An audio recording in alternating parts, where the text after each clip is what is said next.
Capítulo 82. Doctrina Paulina sobre la virginidad y el matrimonio. Después de haber analizado las palabras de Cristo referidas en el Evangelio según San Mateo en Mateo 19, 11 y 12, conviene pasar a la interpretación paulina del tema de la virginidad y el matrimonio. El enunciado de Cristo sobre la continencia por el reino de los cielos es conciso y fundamental. En la enseñanza de Pablo, como nos convenceremos dentro de poco, podemos individuar un relato paralelo en las palabras del Maestro, y sin embargo el significado de su enunciación, que está en la primera de Corintios 7, en su conjunto, debe ser valorado de un modo diverso, pues la grandeza de la enseñanza de Pablo consiste en el hecho de que él, al presentar la verdad proclamada por Cristo en toda su autenticidad e identidad, le da un timbre propio en cierto sentido, su propia interpretación personal, pero que brota sobre todo de las experiencias de su actividad que es apostólico y misionera, y tal vez incluso de la necesidad de responder a las preguntas concretas de los hombres a las cuales iban dirigidas dichas actividades. Y así encontramos en Pablo la cuestión de la relación recíproca entre el matrimonio y el celibato o la virginidad como tema que atormentaba a los espíritus de la primera generación de los confesores de Cristo.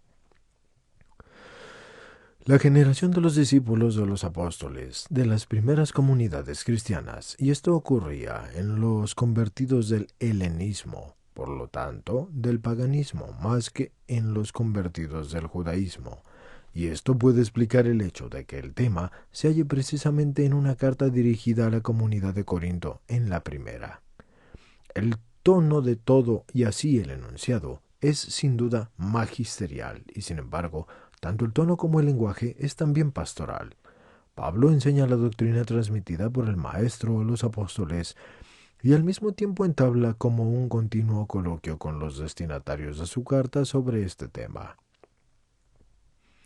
Habla como un clásico maestro de moral, afrontando y resolviendo los problemas de la conciencia, y por eso a los moralistas les gusta dirigirse con preferencia a las aclaraciones y a las deliberaciones de esta primera carta de los Corintios capítulo 7.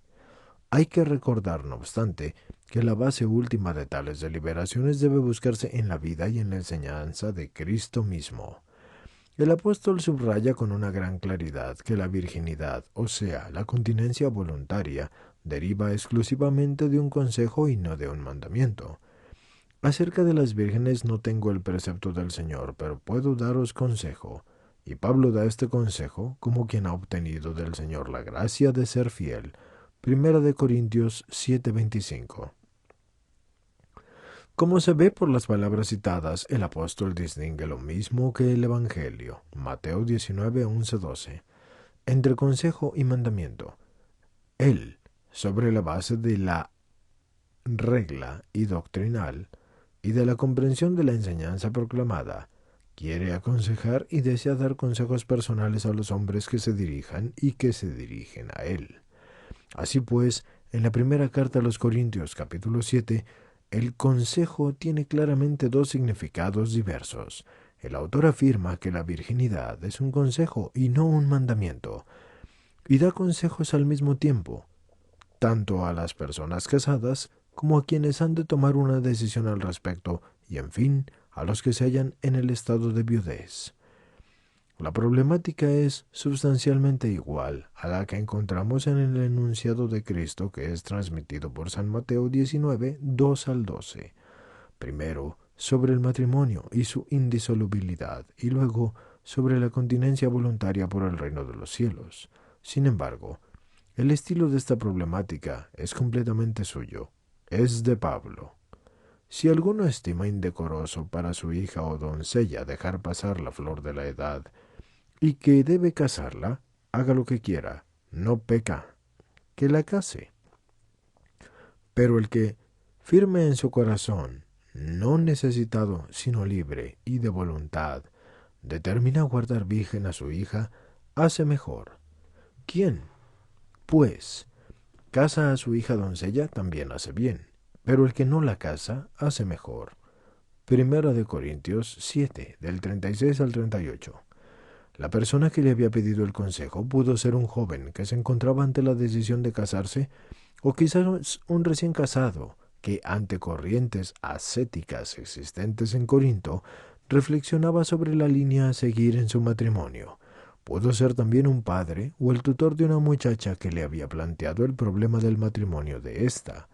En este caso se trataría directamente de la decisión que deriva de sus derechos tutelares, pues Pablo escribe en unos tiempos en que las decisiones de esta índole pertenecían más a los padres o tutores que a los mismos jóvenes. Por tanto, al responder a la pregunta planteada de este modo, Pablo trata de explicar con una suma precisión que la decisión sobre la continencia, o sea, sobre la vida en virginidad, debe ser voluntaria y que sólo una continencia así es mejor que el matrimonio. Las expresiones hace bien y hace mejor son completamente unívocas en este contexto.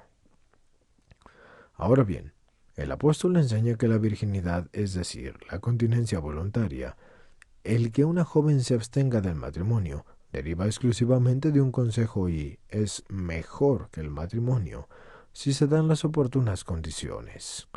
En cambio, con ello no tiene que ver en modo alguno la cuestión del pecado. ¿Estás ligado a una mujer? No busques la separación. ¿Estás libre de mujer? No busques mujer. Si te casas, no pecas. Y si la doncella se casa, no peca. Primera de Corintios 7, del 27 al 28. A base solo de estas palabras, no podemos ciertamente formular un juicio sobre lo que pensaba y enseñaba el apóstol acerca del matrimonio. Este tema quedará explicado en parte en el contexto de la carta a los Corintios, capítulo 7, y con más plenitud en la carta a los Efesios 5, del 21 al 33. En nuestro caso, probablemente se trata de la respuesta a la pregunta sobre si el matrimonio es pecado.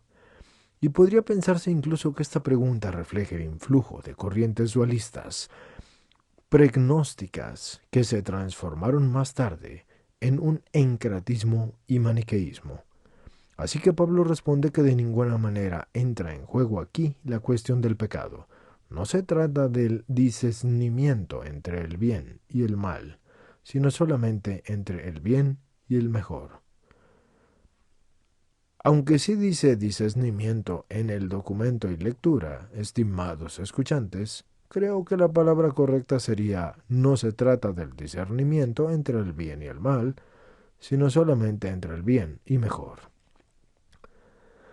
A continuación pasa a motivar por qué quien elige el matrimonio hace bien y el que elige la virginidad, o sea, la continencia voluntaria, hace mejor.